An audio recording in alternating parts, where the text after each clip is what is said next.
So right now, Huntsville Hospital CEO David Spiller said 6 people are hospitalized here at the hospital with coronavirus, and 1 more coronavirus patient is hospitalized at Crestwood Hospital. He said right now the number of cases here in Madison County are manageable, but if there's a spike in the future, that could change, and local leaders and the hospital are preparing for that.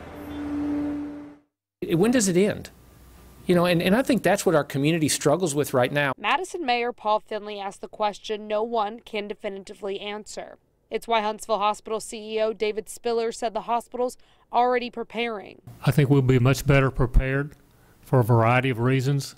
I think one, will have substantially more testing capacity throughout our communities in our region. Spillers wouldn't provide any specific plan to handle coronavirus and flu season at the same time, but said there are enough coronavirus tests for possible patients in Madison County right now, and results are being turned around in a matter of hours or 3 days at the most. Spiller said developing a treatment plan that works could stop a second wave of coronavirus in the winter from being as deadly as current projections. I think we will, by that time, probably have a better idea of what drugs treat patients with COVID.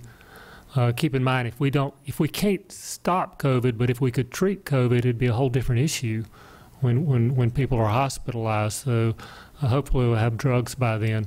Finley said with the state and county scheduled to reopen in a little more than a week, they're working on keeping everyone safe and using what they learn if there's another spike in the future. We're going to continue to manage in the now, trying to get as close as we can, and hopefully the best practices that we have, the things that will be created, will put us in a much better position than they're kind of leading us to say right now, be careful.